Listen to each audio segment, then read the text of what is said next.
Hi hello welcome back. ಇವತ್ತು Friday ಏನಾದರೂ ಸ್ಪೆಷಲಾಗಿ cook ಮಾಡಬೇಕು ಅಂದ್ಕೊಳ್ತಿದ್ದೀರಾ? ಹಾಗಿದ್ರೆ ಯೋಚನೆ ಮಾಡಿದ್ದೀರಾ ನನ್ನ ಯೂಟ್ಯೂಬ್ ಚಾನಲ್ನ ಚೆಕ್ ಮಾಡಿ. ನಾನಿವತ್ತು ಸ್ಪೆಷಲ್ಲಾಗಿ ಹೈದ್ರಾಬಾದಿ ದಮ್ ಬಿರಿಯಾನಿ ಮಾಡ್ತಿದ್ದೀನಿ. ಸೊ ಇನ್ಯಾಕೆ ತಡ, ಬನ್ನಿ ಹೇಗೆ ಮಾಡೋದು ಅಂತ ನೋಡೋಣ. ಮೊದಲಿಗೆ ನಾನಿಲ್ಲಿ ಒಂದು ಬಾಣಲಿಗೆ 5 ರಿಂದ 6 ಸ್ಪೂನ್ ಎಣ್ಣೆ ಹಾಕಿಟ್ಟಿದ್ದೀನಿ. ಎಣ್ಣೆ ಬಿಸಿ ಆಗಿದ ತಕ್ಷಣ ಒಂದು 4 ಗೆಡ್ಡೆ ಈರುಳ್ಳಿನ ಕಟ್ ಮಾಡಿ ಇಟ್ಕೊಂಡಿದ್ದೀನಿ. ಇದನ್ನು ಎಣ್ಣೆಯಲ್ಲಿ ಚೆನ್ನಾಗಿ ಹುರ್ಕೊಳ್ಳೋಣ. ಈರುಳ್ಳಿನ ಹೈದ್ರಾಬಾದಿ ಬಿರಿಯಾನಿಗೆ ಇದು ಮೇನ್ ಇಂಗ್ರೀಡಿಯೆಂಟ್. ಈರುಳ್ಳಿನ ಚೆನ್ನಾಗಿ ಫ್ರೈ ಮಾಡಿ ಇಟ್ಕೋಬೇಕು. ಅದಾದಮೇಲೆ ಚಿಕನ್ನ ಮ್ಯಾರಿನೇಷನ್ಗೆ ಇಡಬೇಕು. ಮ್ಯಾರಿನೇಷನ್ಗೆ ಏನೇನು ಬೇಕು ಅಂತ ಈಗ ಸ್ಕ್ರೀನಲ್ಲಿ ಡಿಸ್ಪ್ಲೇ ಆಗ್ತಿದೆಯಲ್ಲ, ಅದಷ್ಟು ಐಟಮ್ ಬೇಕು.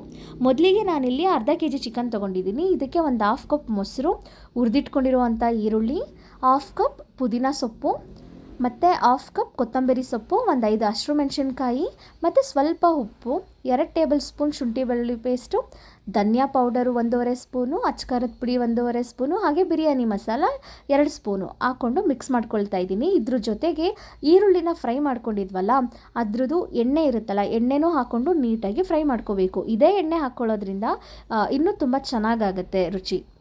ಸೊ ಚಿಕನ್ನ ಎಷ್ಟು ಅವರ್ ನೆನೆಸಿಡ್ತೀರಾ ಅನ್ನೋದೇ ಕೀ ಪಾಯಿಂಟ್. ಇಲ್ಲಿ 2 ಅವರ್ಗಿನ್ನ ಜಾಸ್ತಿ ನೆನೆಸಿಟ್ಟಷ್ಟು ಬಿರಿಯಾನಿ ತುಂಬ ಚೆನ್ನಾಗಾಗುತ್ತೆ. ಸೊ ಇಲ್ಲಿ 2 ರಿಂದ 3 ಅವರ್, ನಾನಿಲ್ಲಿ 3 ಅವರ್ ನೆನೆಸಿಟ್ಟಿದ್ದೆ ಚಿಕನ್ನ. ಸೊ ಬನ್ನಿ ಇವಾಗ ಇದನ್ನು ಹೇಗೆ ಕುಕ್ ಮಾಡೋದು ಅಂತ ನೋಡೋಣ. ಮೊದಲಿಗೆ ನಾನಿಲ್ಲಿ ಒಂದು ಪಾತ್ರೆ ಇಟ್ಕೊಂಡಿದ್ದೀನಿ.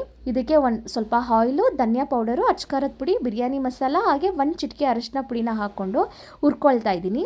ಸೊ ಇದು ಎಣ್ಣೆಗೆ ಹಾಕಿದ ತಕ್ಷಣ ಈ ಪೌಡರ್ನ ಹುರ್ಕೊಳ್ಬೇಕಾದ್ರೆ ಘಮ ಘಮ ಅಂತ ಫ್ರಾಗ್ರೆನ್ಸ್ ಬರುತ್ತೆ. ಅದು ಬಂದಮೇಲೆ ಮ್ಯಾರಿನೇಷನ್ಗೆ ಅಂತ ಇಟ್ಟಿದ್ರಲ್ಲ ಚಿಕನ್ನು, ಅದನ್ನು ಅದರೊಳಗಡೆ ಹಾಕಿಬಿಟ್ಟು ಇದ್ರ ಜೊತೆಗೆ ಒಂಚೂರು ಉಪ್ಪು ಸೇರಿಸ್ಬಿಟ್ಟು ಬೇಯೋದಕ್ಕೆ ಬಿಡಿ.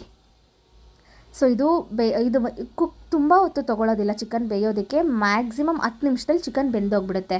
ಸೊ ಅದು ಬೇಯೋಷ್ಟರೊಳಗಡೆ ನಾವಿಲ್ಲಿ ರೈಸ್ ರೆಡಿ ಮಾಡ್ಕೊಳ್ಳೋಣ. ಅದು ಹೇಗೆ ಅಂದರೆ, ಒಂದು ಪಾತ್ರೆಯಲ್ಲಿ ಸಾಕಷ್ಟು ನೀರು ಇಟ್ಕೊಳ್ಳಿ. ಆ ನೀರಿಗೆ ಬಿರಿಯಾನಿ ಸ್ಪೈಸಸ್ ಹಾಕ್ಕೊಂಡು ಸ್ವಲ್ಪ ಕೊತ್ತಂಬರಿ ಸೊಪ್ಪು, ಪುದೀನ ಸೊಪ್ಪು, ಹಸಿರು ಮೆಣಸಿನ್ಕಾಯಿ, 1 ಸ್ಪೂನ್ ತುಪ್ಪ ಹಾಕ್ಕೊಂಡು ನೀರನ್ನ ಕುದಿಯೋದಕ್ಕೆ ಬಿಡಿ. ನೀರು ಕುದಿಯೋದಷ್ಟರೊಳಗಡೆ ನಾವಿಲ್ಲಿ ಅಕ್ಕಿನ ತೊಳೆದಿಟ್ಕೊಳ್ಳೋಣ. ನಾನಿಲ್ಲಿ 1.25 ಗ್ಲಾಸಷ್ಟು ಬಾಸುಮತಿ ರೈಸ್ನ ತೊಳೆದ್ಬಿಟ್ಟು ಹಾಕ್ಕೊಳ್ತಾ ಇದ್ದೀನಿ. ಇದಕ್ಕೆ ಒಂಚೂರು ಉಪ್ಪು ಹಾಕ್ಕೋಬೇಕು ರೈಸ್ಗೆ. ಸೊ ನೀವು ನೋಡಬಹುದು, ಇದು ಆಲ್ರೆಡಿ 70% ಬೆಂದಿದೆ ಮತ್ತು ಚಿಕನ್ ಕೂಡ ನೀಟಾಗಿ ಬೆಂದಿದೆ.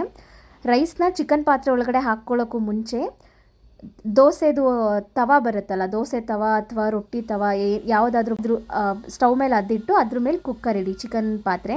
ಯಾಕಂದರೆ ತಳ ಹಿಡಿಬಾರ್ದು ಅಂತ ಅಂದ್ಬಿಟ್ಟು ಈ ಥರ ಇಟ್ಕೊಳ್ತೀವಿ. ಮತ್ತು ದಮ್ ಕಟ್ಟಬೇಕು. ಸೊ ಹಾಗಾಗಿ ತವಾದ ಮೇಲೆ ಈ ಥರ ಪಾತ್ರೆ, ಚಿಕನ್ ಬೇಯಿಸಿರ್ತೀವಲ್ಲ ಆ ಪಾತ್ರೆ ಇಟ್ಟು ಬಿಸಿ ಮಾಡ್ಕೊಳ್ಬೇಕು. ಅದಕ್ಕೂ ಮುಂಚೆ, ರೈಸ್ ಹಾಕೋಕ್ಕೂ ಮುಂಚೆ ಚಿಕನ್ ಬೆಂದಿರುತ್ತಲ್ಲ ಆ ಗ್ರೇವಿನ ಸ್ವಲ್ಪ ಒಂದು ಪ್ಲೇಟ್ಗೆ ಎತ್ತಿಟ್ಕೊಳ್ಳಿ, ಮೇಲೆ ಹಾಕ್ಕೊಳ್ಳೋಕೆ ಬೇಕಾಗುತ್ತೆ. ಸೊ ಇವಾಗ ರೈಸು ಒಂದು 80% ಬೆಂದಿರೋ ರೈಸ್ನ ಚಿಕನ್ ಮೇಲ್ಗಡೆ ಹಾಕ್ಕೊಳ್ತಾ ಇದ್ದೀನಿ. ಸೊ ನೋಡ್ಬೋದು ಬಾಸುಮತಿ ರೈಸ್ ಎಷ್ಟು ಚೆನ್ನಾಗಾಗಿದೆ ಅಂತ. ಸೊ ನಾನಿಲ್ಲಿ 2 ಸ್ಪೂನ್ ಹಾಲು ಹಾಕ್ಕೊಳ್ತಾ ಇದ್ದೀನಿ. ಹಾಲು ಹಾಕ್ಕೊಳ್ಳೋದ್ರಿಂದ ರೈಸು ಹಾಗೆ ಬಿಡಿ ಬಿಡಿಯಾಗೇ ಇರುತ್ತೆ, ಮುದ್ದೆ ಥರ ಆಗೋದಿಲ್ಲ. ಇದ್ರ ಮೇಲ್ಗಡೆ ಹುರಿದಿಟ್ಕೊಂಡಿರುವಂಥ ಈರುಳ್ಳಿನ ಹಾಕ್ಕೊಂಡು ಸ್ವಲ್ಪ ಕೊತ್ತಂಬರಿ ಸೊಪ್ಪು, ಪುದೀನ ಸೊಪ್ಪು ಉದುರಿಸ್ಕೊಳ್ಬೇಕು ಮೇಲ್ಗಡೆ. ಅದಾದಮೇಲೆ ಒಂದು 1/2 ಲೆಮನ್ ಹಿಂಡ್ಕೊಳ್ಳಿ. ತುಂಬ ಚೆನ್ನಾಗಾಗುತ್ತೆ, ಫ್ರಾಗ್ರೆನ್ಸ್ ಬರ್ತಾ ಇದೆ ನನಗೆ. ಮತ್ತು ಇವಾಗ ಪ್ಲೇಟಲ್ಲಿ ಎತ್ತಿಟ್ಕೊಂಡಿದ್ರಲ್ಲ ಬಿರಿಯಾನಿ ಮಸಾಲೆ, ಅದನ್ನೆಲ್ಲ ಹಾಕಿಬಿಟ್ಟು ನೀಟಾಗಿ ಒಂದಿದ್ದು ಮಿಕ್ಸ್ ಮಾಡಿ ಮೇಲ್ಗಡೆ. ತುಂಬ ಮಿಕ್ಸ್ ಮಾಡೋಕ್ಕೆ ಹೋಗಬಾರ್ದು, ಜಸ್ಟ್ ನಾನು ಗ್ರೇವಿನ ಸ್ಪ್ರೆಡ್ ಮಾಡ್ಕೊಳ್ತಾ ಇದ್ದೀನಿ ಅಷ್ಟೇ. ಸೊ ಇವಾಗ ದಮ್ ಕಟ್ಟೋಣ. ಇಲ್ಲಿ ನಾನು ದಮ್ ಕಟ್ಟೋಕ್ಕೆ ಬೇರೆ ಪಾತ್ರೆಯಲ್ಲಿ ಮಾಡಿಲ್ಲ, ಕುಕ್ಕರ್ ಪಾತ್ರೆಯಲ್ಲೇ ಮಾಡಿರೋದ್ರಿಂದ ಜಸ್ಟ್ ಕ್ಲೋಸ್ ಮಾಡ್ತಾ ಇದ್ದೀನಿ ಅಷ್ಟೇ. ಮತ್ತು ವಿಷಲೆಲ್ಲ ಬರ್ಸ್ಕೊಳ್ಳಲ್ಲ, ಲೋ ಫ್ಲೇಮ್ನಲ್ಲಿ ಒಂದು 10 ನಿಮಿಷ ಬೇಯಿಸ್ಕೊಳ್ತೀನಿ ಅಷ್ಟೇ.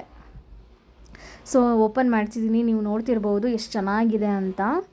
ಮತ್ತು ಬಿರಿಯಾನಿನ ಹಿಂಗೆ ಫುಲ್ ಮಿಕ್ಸ್ ಮಾಡ್ಕೋಬಾರ್ದು. ಹೈದ್ರಾಬಾದಿ ಬಿರಿಯಾನಿ ಸೈಡಿಂದನೇ ಎತ್ಕೊಂಡು ಬಡಿಸ್ಕೊಳ್ಬೇಕು. ಅಂದರೆ ಆ ಮಸಾಲೆ, ಆ ರೈಸು ಎಲ್ಲ ಹಂಗಂಗೆ ಇರಬೇಕು. ಹೈದ್ರಾಬಾದಿ ಬಿರಿಯಾನಿಗೆ ಫ್ಲೇವರ್ಫುಲ್ಲಾಗಿರಬೇಕು ಮತ್ತು ಮಸಾಲೆ ಕಡಿಮೆ ಇರಬೇಕು.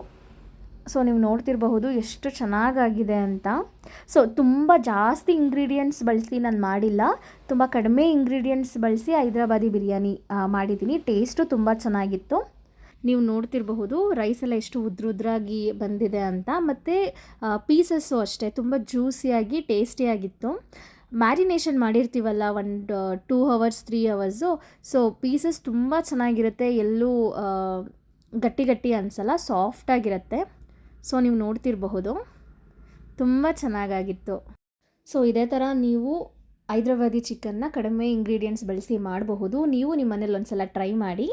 ಹೀಗೆ ವೀಡಿಯೋಸ್ನ ನೋಡ್ತಾ ಇರಿ, ಸಬ್ಸ್ಕ್ರೈಬ್ ಮಾಡ್ಕೊಳ್ಳಿ, ಸಪೋರ್ಟ್ ಮಾಡಿ. Thank you so much.